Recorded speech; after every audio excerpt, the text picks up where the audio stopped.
Jeshi la Polisi Kanda Maalum ya Dar es Salaam kwa kushirikiana na wananchi linaendelea kusimamia mifumo ya usalama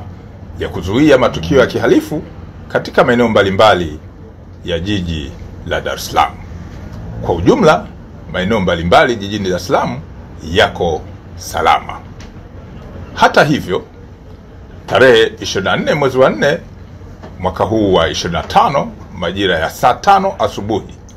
huko maeneo ya Coco Beach, Oyster Bay, jijini Dar es Salaam kwenye wilaya ya Kinondoni, mtu mmoja mwanaume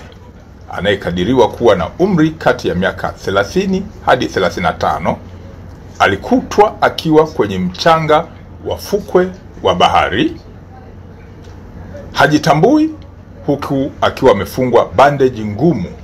ya muda mrefu maarufu kama POP kwenye mkono wake wa kulia. Taarifa hiyo ilifikishwa kwenye kituo cha polisi na vijana wanaofanya biashara ndogo ndogo eneo lile, wapatao 4, ambao waliuona mwili huo wa mtu huyo ambaye hawamtambui wala hawajui makazi yake ni wapi. Polisi walifika eneo la tukio na kumchukua mtu yule, na baada ya kufikisha kwenye hospitali ya Mwananyamala ilitambuliwa na madaktari kwamba mtu yule alikuwa tayari amepoteza maisha.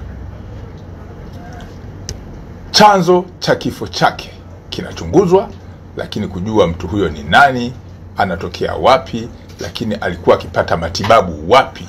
kuhusiana na mkono wake ule wa kulia ambao ulikutwa ukiwa na bendeji ngumu ya muda mrefu ambayo ni maarufu kama POP. Mwili wa marehemu huyo umehifadhiwa katika hospitali ya Kilwa hapa jijini Dar es Salaam. Jeshi la Polisi Kanda Maalum ya Dar es Salaam kwa kushirikiana na maafisa wa maendeleo ya jamii, jinsia, wanawake na makundi maalum linaendelea kufuatilia kwa karibu na kuchunguza kwa pamoja na idara hii ya serikali swala la kushambuliwa na kudhalilishwa kwa mwanafunzi wa Chuo Kikuu cha Ardhi Dar es Salaam ambaye alifahamika kwenye siku za hivi karibuni kama kwa jina la Magnificat Barnabas Kimario. Katika swala hili, watuhumiwa 4 wamekamatwa, akiwemo Reno Ponsil Mkwawili wa Chuo cha Ardhi, Asha Suleiman Juma wa Chuo cha Uhasibu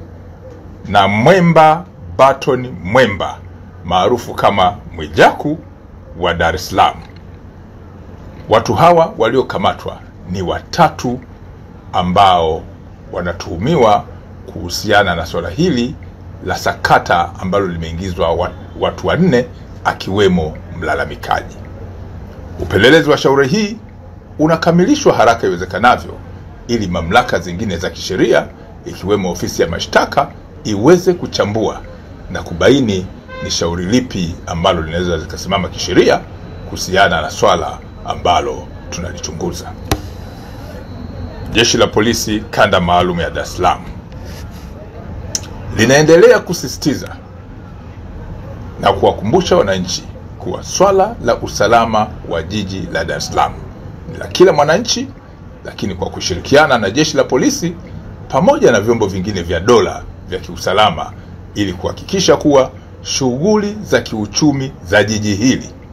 zinaendelea, lakini pia zile za kijamii pamoja na kisiasa zinaendelea kwa kufuata misingi ya kisheria. Kuhusu swala la mahakama ya Kisutu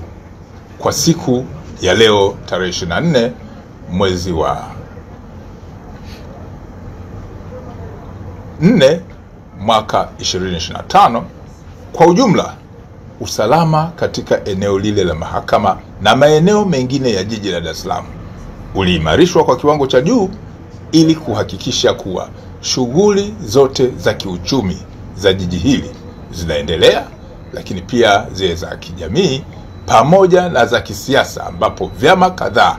vilikuwa vikiendelea na shughuli mbalimbali za mikutano yake ya hadhara. Hata hivyo, kutokana na matishio mbalimbali ambayo yalikuwa yametolewa na kupatikana kwa taarifa mbalimbali, jeshi la polisi lililazimika kuwazuia na kwenda kuwahoji baadhi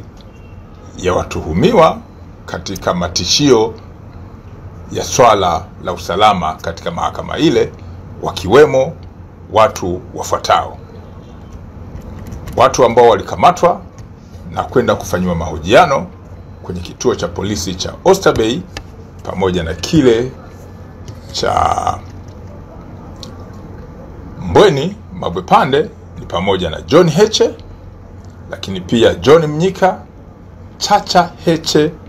Seguta, Swezi Dani na Radufu pamoja na James Mseti. Baada ya mahojiano, haki za dhamana kwa watuhumiwa zimewekwa wazi. Jeshi la polisi kanda maalum ya Dar es Salaam litaendelea kutimiza majukumu yake ya msingi ya kuzuia vitendo vya kihalifu na kufuatilia taarifa mbalimbali, lakini huku likizingatia misingi ya haki pamoja na sheria za nchi.